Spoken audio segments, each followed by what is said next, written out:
here. What's your favorite scary movie? I'll never turn to the dark side. Enter Benoit Blanc. We're gonna press on, and we're gonna have the happiest Christmas. Can you introduce me as Joker? I am your father. Can you hear the music, Robert? Yes, I can. And here we go. Hello, everybody, and welcome back to Phil at the Movies. I'm your host, Phil Walsh, and you are listening to episode number 99 of this ongoing podcast series that is for the love of movies. One episode shy of triple digits. Next week, of course, is the 100th episode of this show, and I will be celebrating it with a little Oscar pre-celebration ahead of the big day a week from Sunday. But more on that next week. Again, hard to believe it's almost 100 episodes, but wouldn't be possible without all of your support, your encouragement, your warm embrace of this show, and most important of all, your friendship. So from the bottom of my heart, I say thank you for getting me to 99 episodes, almost to 100. I will certainly thank you in earnest next week, and here's to many, many, many, many more episodes, always for the love of movies. Now, today's episode will be as brief as I can be, because there is a fear I could go on at great lengths and ramble, and I want to be conscientious of your time and eardrum, so to speak. But I have just seen Dune Part Two, and it's now the waning minutes of February 29th, and when this episode drops, it'll be March 1st, and Dune will be open nationwide. And I am still trying to process and truly take in what I have just watched. To say it one way, I'm on a major spice high, and people who have seen the films and know the reference will understand what I mean by that. This movie, Dune Part 2, in a single word, is monumental. It is a monumental film. This is how you do sci-fi. This is how you do a sequel. This is how you do world building. And above all, this is how you make a great movie. There are good movies and there are great movies. Dune Part 2 falls into the latter category. This is a phenomenal, spectacular, engrossing, gobsmacking, awe-inspiring. I mean, just pull out the thesaurus and pick your adjective. This film is amazing. Again, I go back to my original phrase. It's monumental. It is a monumental movie. Now, I am not going to go into tremendous depth tonight because, like I said, I'm still on a spice high, and I really want to let it marinate. I want to take in what I have seen. I'm definitely going to go see it again. It is that good. It is that great. So at a future point, probably later in the month or sometime in April, I will do a full deep dive analysis on this film, and I will also pair it with Part 1, because this is really the second half of the book. It was a full adaptation of the book Dune by Frank Herbert, divided into these two perfect parts, with one just being a triumph in and of itself. Certainly a case of rising to the task and surpassing what came before. So again, I won't make this a full review, more just reaction to the film. And I will say it at the top, go see this film. Even if you are not a fan of sci-fi, I would still encourage you to go see this film, because from an acting standpoint, from a technical standpoint, cinematography, score, editing, directing, screenwriting, this film is, again, I use the word monumental, and it transcends the sci-fi genre. It is very much a part of it. It's baked in, but the performances and the craftsmanship elevate it into the stratosphere of great works of cinema. Now, there are many sequels in the world, and certainly sci-fi films are no strangers to sequel after sequel, and quality, of course, always being a debatable point. Dune is a rare case where it is not only a great sequel and a worthy sequel, but it is a film that surpasses the original film in every measure. It leaves Dune Part 1 in a dust of sand, a cloud of sand. And I mean that with the best of intentions. I mean that with no disparaging thought towards Dune Part 1. But that is how great this film is. It clears the field. And that's the work of not only a great sequel. You think of films like The Empire Strikes Back, The Dark Knight, The Godfather Part 2. But more to the point, that's the mark of a great film. And Dune Part 2 has that across the board. Right from the start, you were pulled in to the action. And this is a great case of payoff. The first film does a lot of the heavy lifting, building up the world. The world building is intricate and incredible, and it lays the foundation for what is to come in this film. And you finally get the reward. You get the payoff with this film, and it's so worth the ride, because you can see things that were spelled out and teased in the first film now come to fruition and have, back to that word, monumental payoff by this point. You see everything come full circle, and it's a riveting, engaging ride that literally goes from 0 to 100 the minute the film starts, and it does not let up until the credits roll. Now, there is time to breathe, there is time to take in, but the momentum of this film is accelerated. You are on the best possible thrill ride, and it's not like a roller coaster where it takes off. You have all these great highs and lows and peaks and valleys, and then you go back to where you start. No, this is almost an endless roller coaster ride where it keeps going and keeps going, and it just takes off, and it's almost on an infinite track. I was dazzled from the first shot. The cinematography, Greg Fraser has a wonderful eye. He knows how to create beautiful canvases. He did that with the first Dune. He did it recently with the Batman. He does it again with this film. And I would even say this is his best work to date. This film is like a beautiful mosaic. It is stunning.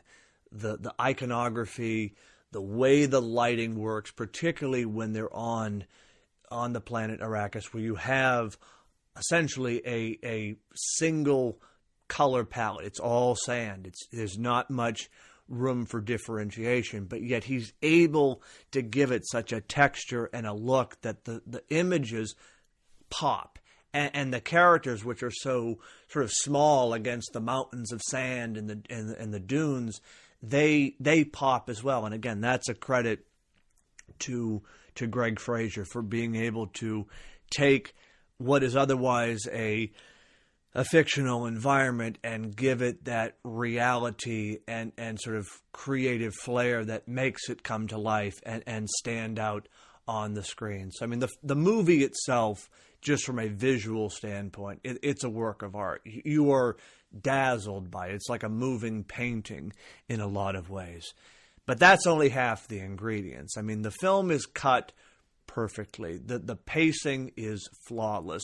If there was, a fair critique of the first film, is that the pacing was a little more, I don't want to say flat, but there was definitely more pauses than acceleration in the first film. And that's, again, I think more akin to the world-building dynamic that was at play.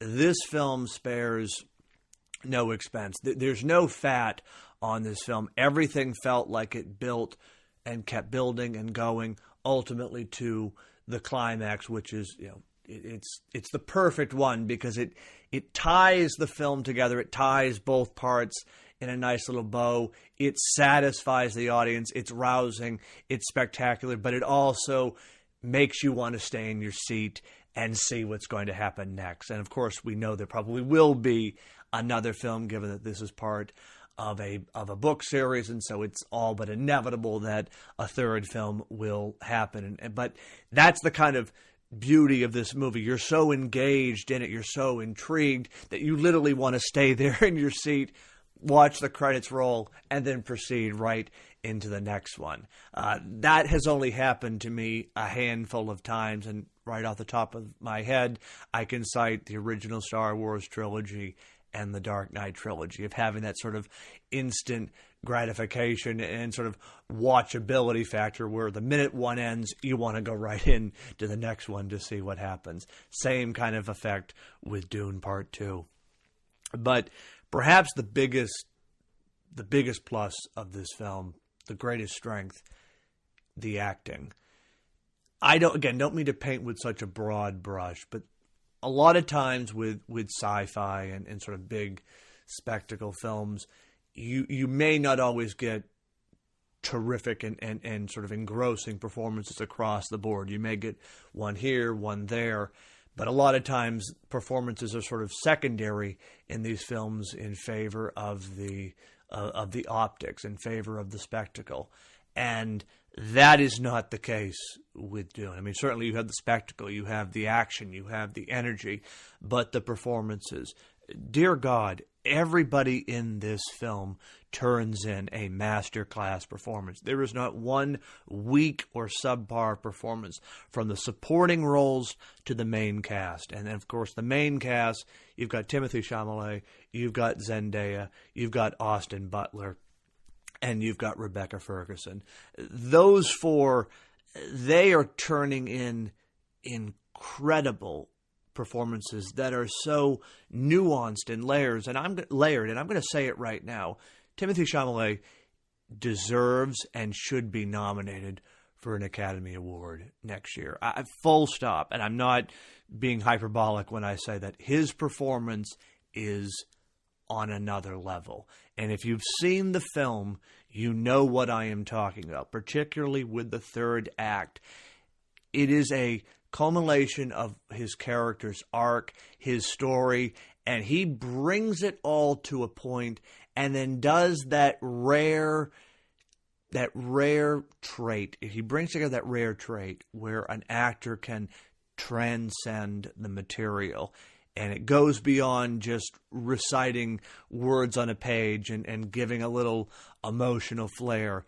He goes to another level and really, it's almost an out-of-body experience. It's almost like a religious experience in a lot of ways, watching his performance. I was dazzled and just in awe by what he was able to accomplish with Paul in this film. And there's a reason why he's considered one of the great actors of his generation. This movie is his best performance to date, bar none. This is a perfect examination of his talents and his strengths, and he brings everything into this film. I was riveted. I was exhilarated. I was at points terrified by his performance. It's such a mixture of emotions, and he does it almost in an effortless way. It's so natural. It's absolutely incredible to watch. But in addition, he is surrounded by tremendous and terrific talent. You've got Rebecca Ferguson, who plays his mother, Lady Jessica. She is summoning something in this movie. I mean, this is a performance that really gets into your soul, and it points almost under your skin. She really knows how to push the boundaries of sort of emotion and raw power. Absolutely incredible performance.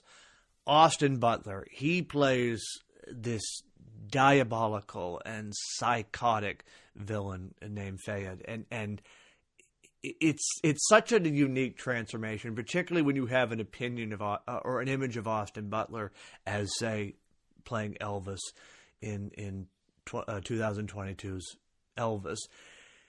Talk about a man of a thousand faces. Austin Butler really embraces this twisted and psychotic villain, and he leaves it all there on the stage, so to speak. There's no trace of Austin Butler with what he's done in the past, and it really does show his strength as an actor and his versatility, that he can sort of play, on the one hand, the king of rock and roll, and then on the other hand, play this utterly insane and psychotic villain. It's a masterclass, and it certainly is one that will enter the great pantheon of movie villains. But last and certainly not least, and I don't mean to leave out anybody else, but I wanted to just focus on these core performances. Zendaya, again, this is her best performance to date. She really is the heart and soul of this movie. She was briefly in the first film, and again, that's the way this was structured, for her to have a much more prominent role in the second half. But she is the emotional backbone of not just Paul's arc and his story, but also of the entire saga. She really is the moral compass, and again, Zendaya makes it look effortless. And I'm not going to go into the spoilers, because in case you haven't seen it yet, but you know, if you have seen it, you know what I'm talking about at the film's climax. I couldn't help but feel for her character. I mean, she there's no exposition. There's no over dramatic monologue. It's all in her expression. It's all in her eyes. And we feel for her. We feel the hurt. We feel the pain. We feel the anger, the frustration, the betrayal. And the way, this is a spoiler, alert. So just bear in mind, if you haven't seen the film, now would be a chance to step away. But the film ends actually perfectly with a final close-up of her character, and I think that really underscores my point about her being the emotional backbone of this film. I think it's fitting that it really all ties together with her character, because particularly with what happens with Paul at the end of the film and him going off on a completely divergent path than her, it's fitting that final shot is of her with the music swelling and just this intensity of hurt, of frustration, of betrayal, but also a resolute nature. It's a masterclass across the board, and that's the whole thing that ties this movie together. Really, both of them. It's the performances. It's absolutely incredible, engaging from beginning to end. Denis Villeneuve has done what few directors have been able to achieve when it comes to a sequel. He's able to make you appreciate what came before, but then just say, wow, what you have delivered with this one is heads and shoulders above what came before. And like I said, it enters the pantheon of great cinematic sequels, and that's a real rarity, especially when sequels are a dime a dozen in a lot of ways. To have a sequel is one thing, but to have one that is effective and transformative, that's something all by itself, kind of almost a magic act in a way, and that is what has happened with this film. I have no notes. I mean that I have no notes with this film. It's a 5 out of 5. It is flawless, absolutely flawless.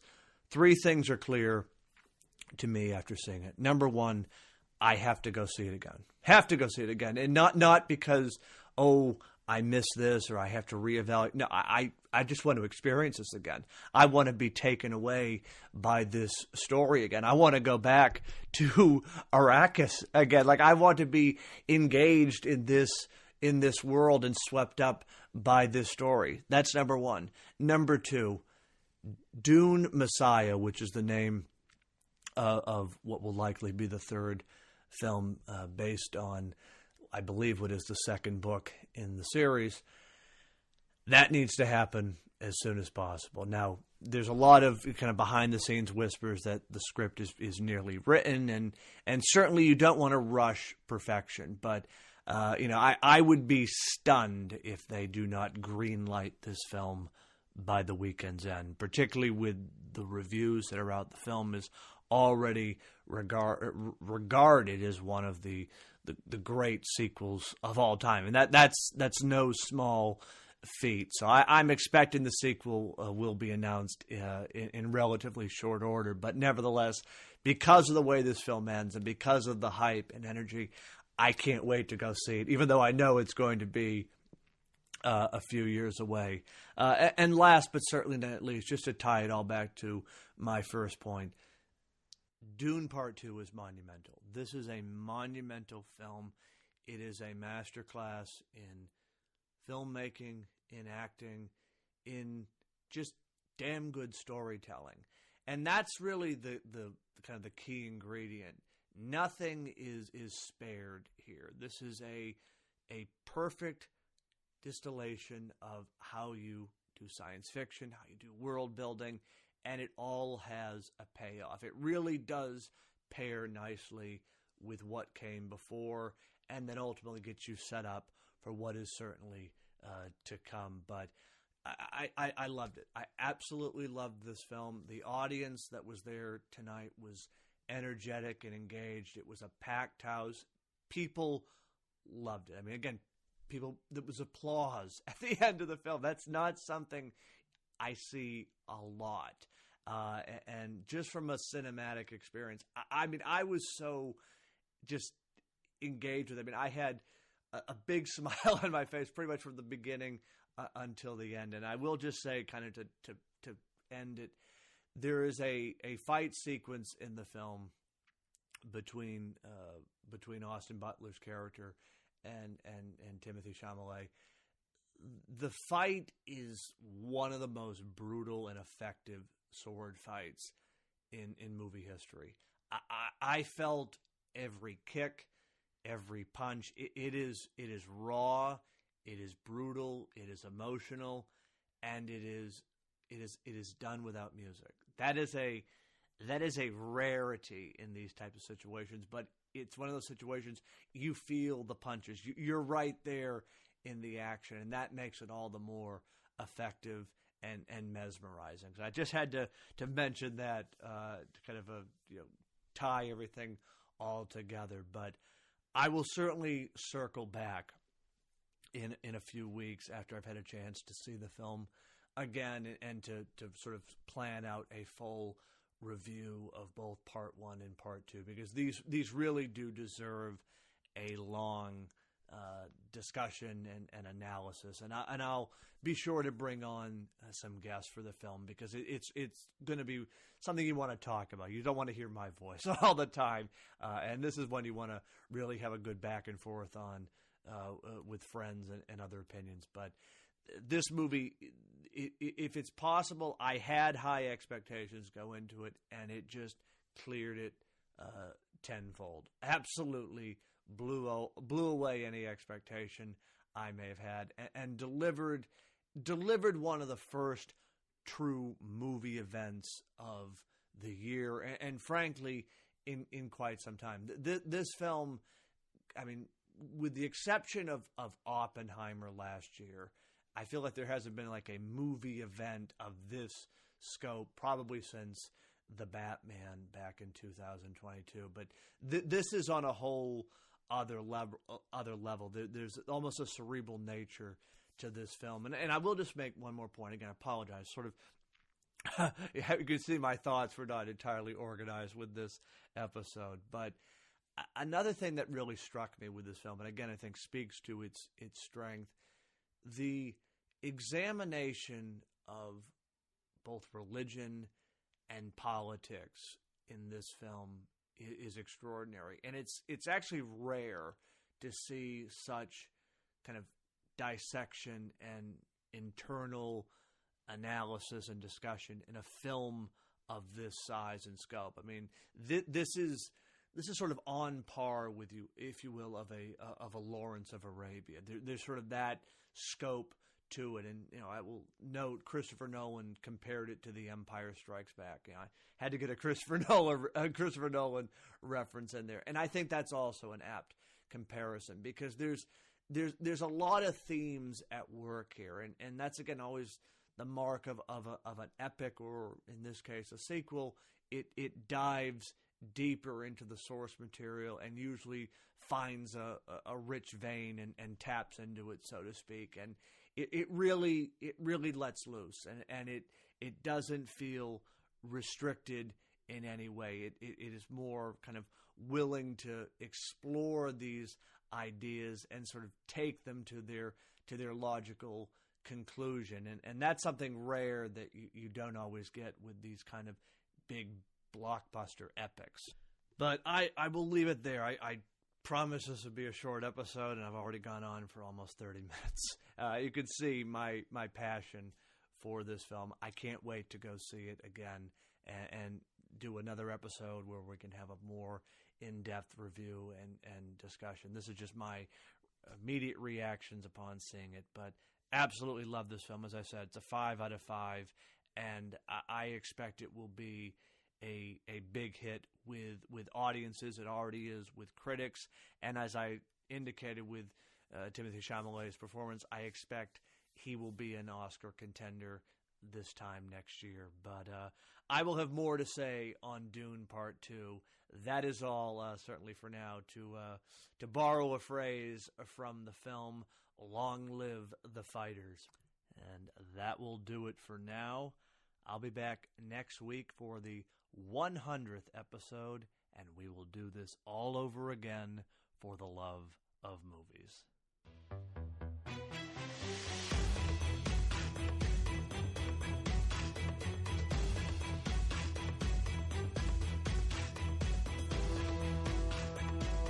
All copyright material used or referenced in this show belong to the rightful owners and is made possible by the Fair Use Act. Thank you for listening to Phil at the Movies.